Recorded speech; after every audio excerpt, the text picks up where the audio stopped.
Ya, terima kasih Anda masih bersama kami. Bagi Anda yang baru saja bergabung, kami hadirkan kembali 3 berita utama hari ini.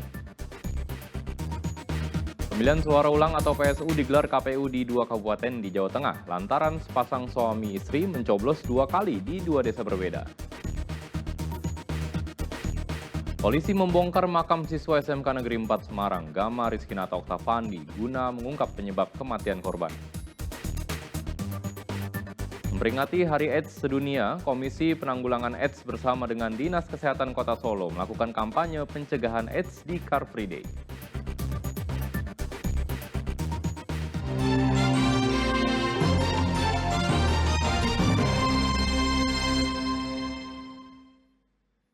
Rencana pemerintah menaikkan gaji untuk guru ASN dan guru honorer pada tahun 2025 mendatang disambut positif para guru di Kabupaten Brebes. Pemerintah Kabupaten berharap anggaran yang dikeluarkan bersumber dari APBN.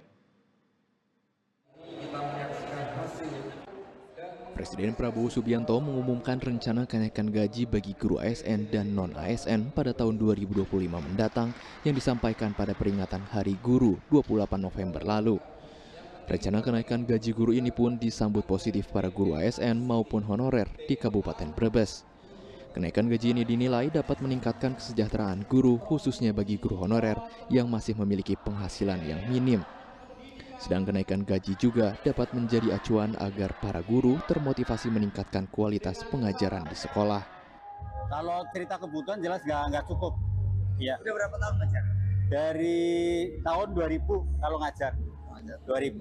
Kalau secara pribadi senang karena jelas ada perbaikan pendapatan dan untuk perbaikan ekonomi. Saya yakin rekan-rekan senang karena selama ini memang gaji atau honor mereka di bawah jauh dari standar UMR. Alhamdulillah saya menyikapinya dengan positif Pak, karena niat baik dari Presiden Prabowo untuk meningkatkan kesejahteraan guru-guru. Karena jasa guru sangat luar biasa, dari saya kecil sampai sekarang saya melihat kegigihan guru-guru untuk mendidik anak-anak bangsa. Kalau hal positif kita sambut dengan positif juga dan dengan bahagia.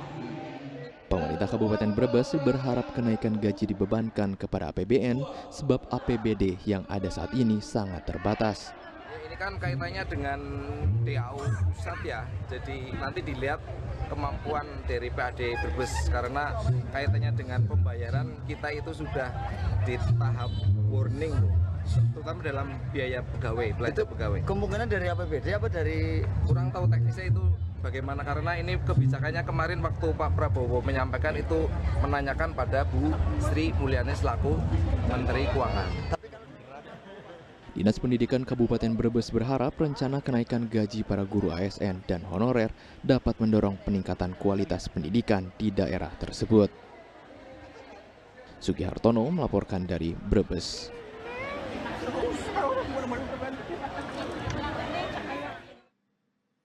Bertepatan dengan Hari Kampanye AIDS Sedunia yang jatuh pada 1 Desember, Komisi Penanggulangan AIDS bersama dengan Dinas Kesehatan Kota Solo melakukan kampanye pencegahan AIDS. Mereka juga menawarkan jasa pemeriksaan AIDS gratis di seputar ruas jalan. Selamat Riyadi. Dalam rangka Hari AIDS Sedunia, Komisi Penanggulangan AIDS Solo bersama warga peduli AIDS menggelar kampanye di area CFD. Car Free Day yang diadakan sekeliling Jalan Selamat Riyadi ini dihiasi spanduk anti-diskriminasi bagi penderita yang terjangkit HIV. Selain acara kampanye, Dinas Kesehatan setempat pun turut diundang untuk agenda tes HIV gratis.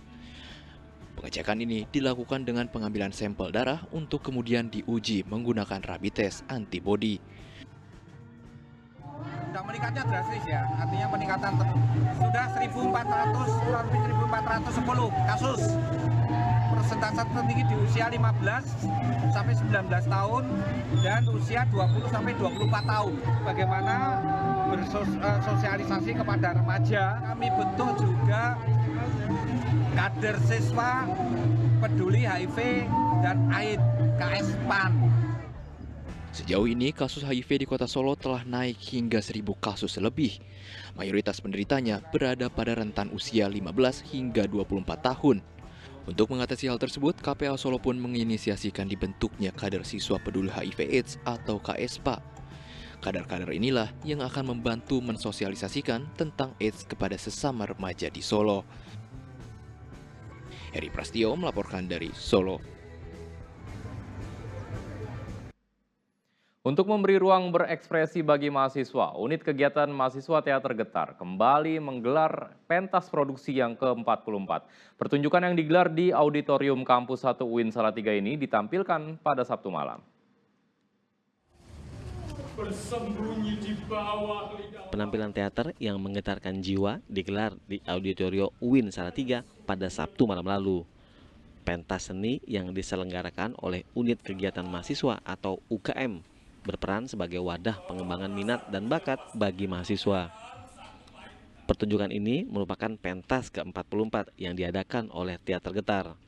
Lakon bertajuk Kotak Merah ini berfokus pada pergolakan hati seorang laki-laki soal kekasih hatinya untuk menunggu atau memulai lembaran baru. Nah, itu biasanya 1 tahun itu teman-teman teater itu mengadakan sebuah pentas produksi.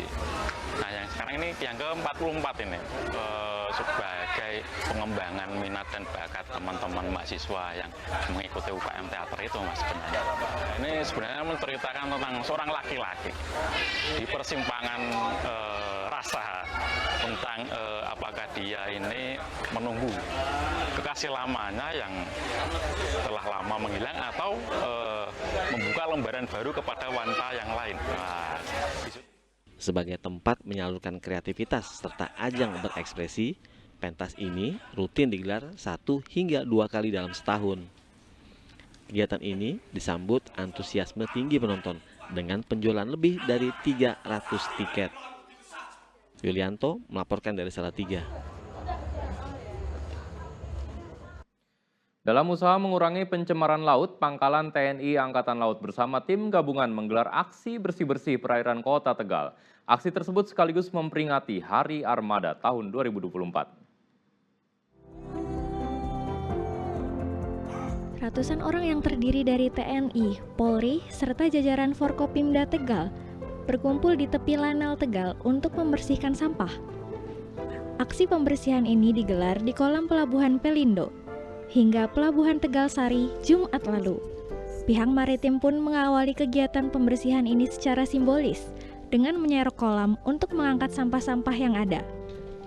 Bersih-bersih ini kemudian dilanjutkan dengan cara menyisir wilayah kolam dengan kapal dibantu dengan perahu milik nelayan. Aksi ini merupakan usaha untuk mengurangi tingkat pencemaran laut, terutama sampah plastik dan minyak yang tak dapat terurai air. Sampah yang telah terkumpul kemudian diangkut ke tempat pengolahan sampah terpadu pemerintah Kota Tegal. Yaitu prolakasi, program laut dan kali bersih. Artinya ini akan bersama-sama kita menjaga kemaritiman. Oleh karena itu keterkaitan kita dengan bagaimana kebersihan lingkungan laut dan juga sungai atau kali itu menjadi sangat penting bagi masyarakat. Tapi kita kan nanti tiap bulan kita akan merencanakan tetap melaksanakan prolakasi. Sebagai bagian dari prolakasi atau program laut dan kali bersih yang dicanangkan pemerintah Kota Tegal, kedepannya program ini akan dijalankan secara rutin setiap bulan untuk menjaga kemaritiman. Kuncoro Wijayanto melaporkan dari Kota Tegal.